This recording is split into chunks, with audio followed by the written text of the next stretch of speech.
लेकिन आप दिल्ली गए, आप प्राइम मिनिस्टर साहब से भी मिले, होम मिनिस्टर साहब से मिले, तो क्या ये सारी चीज़ें वहाँ डिस्कस हुई? नंबर 1। और नंबर 2, जो सबसे बड़ा मुद्दा है स्टेट वाला।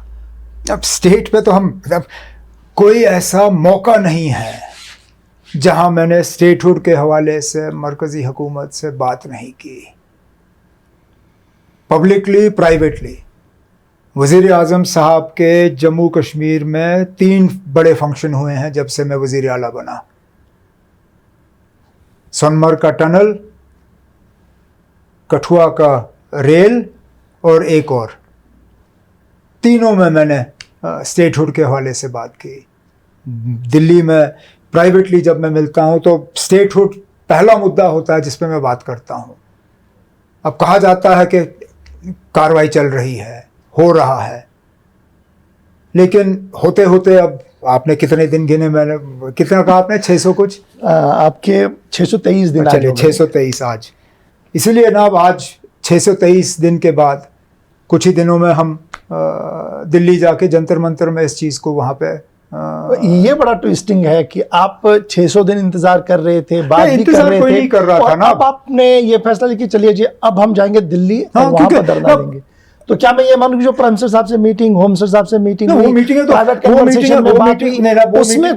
वो मीटिंगें चलती रहेंगी, लेकिन मैं ये तासुर नहीं जाना चाहिए ना आप कि हम स्टेटहुड के मामले पे सीरियस नहीं हैं, क्योंकि जितना हम सीरियस स्टेटहुड के मामले पे हैं उतना हम और किसी मामले पे फिलहाल नहीं हैं।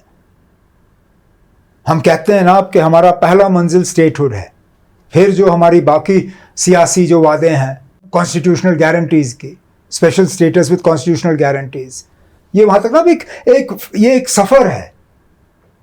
अब आप यहाँ से बानिहाल जाओगे तो आपका ट्रेन अनंतनाग से जाएगा या नहीं जाएगा, या आप कोई अलग रास्ता निकालोगे जहां अनंतनाग बाईपास होगा और आप बारामूला से बानिहाल पहुंचोगे?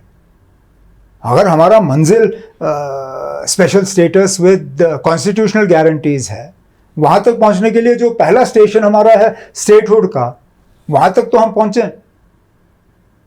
तो उमर साहब को उम्मीद है कि जब आप जंतर मंतर पर बैठेंगे, चूंकि अब कैलेंडर आ रहा है 1-2 दिन में पार्लियामेंट का, उसके बाद हालात बदलेंगे, उसके बाद कुछ पॉजिटिव होगा? वो ना आप कह सकते हो ना मैं कह सकता हूं। हमारी कोशिश है और हमारी ये कोशिश जारी रहेगी।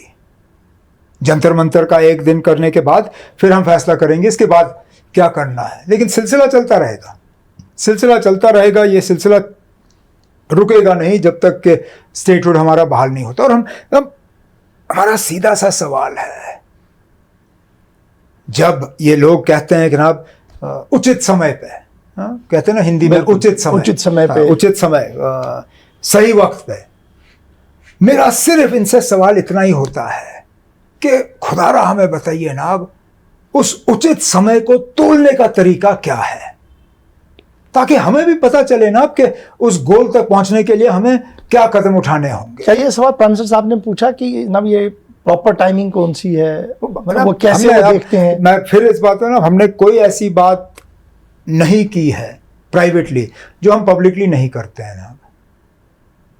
नहीं, आपको तो अंदाजा लग गया होगा ना कि ये प्रॉपर टाइमिंग है। मैं इसीलिए तो कह रहा हूं ना, आप तब से पॉलिटिक्स में है, जवान थे, अब आप वाइट बाल हो गए हैं, बुढ़ापे की तरफ जा रहा हूं तो इसलिए वो सारी चीजें आपको पता है कि किस तरीके से। और उस घर से आप जिन्होंने दिल्ली को बहुत नजदीक से भी देखा है और दिल्ली को बहुत दूर से भी देखा है, या तो उनके जहन में यह है कि जब तक यहां बीजेपी का चीफ मिनिस्टर नहीं बैठता तब तक स्टेटहुड नहीं मिलेगा। और अगर वाकई यही है तो खुलेआम कहें, फिर हम जाके लोगों को कहेंगे ना, अगर आपको स्टेटहुड के लिए इनका चीफ मिनिस्टर बर्दाश्त करना होगा तो सोचिए अगर आप करना चाहते हो या नहीं, क्या आप ये कीमत स्टेटहुड के लिए अदा करना चाहते हो या नहीं। लेकिन वो भी नहीं कहते। महबूबा मुफ्ती साहिबा कह रही है कि जॉइंट स्ट्रेटजी बनानी थी जी, उसमें उमर साहब दिलचस्पी नहीं दे रहे हैं, हम दिल्ली जाते तो क्यों दिलचस्पी नहीं दे रहे हैं? हमने कहा हुआ है कि हम हर किसी पार्टी को जो है दिल्ली के जंतर मंतर प्रोग्राम में शामिल करेंगे। फारूक साहब की तरफ से बाज़ाब्ता उन्हें एक दावतनामा जाएगा कि वो इसमें शामिल रहें। आज शाम को एक मीटिंग है, फारूक साहब ने कुछ सीनियर साथियों के साथ मशवरा करने के लिए उनको बुलाया है। उस मशवरे के दौरान ये तय होगा कि किसको बुलाना है, कैसे बुलाना है।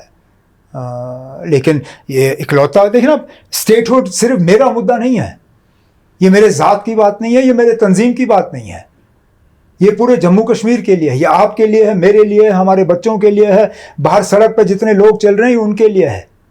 इसलिए जब हम स्टेटहुड की बात करते हैं, जंतर मंतर पे जिम्मेदारी सिर्फ मेरी नहीं है बैठने की,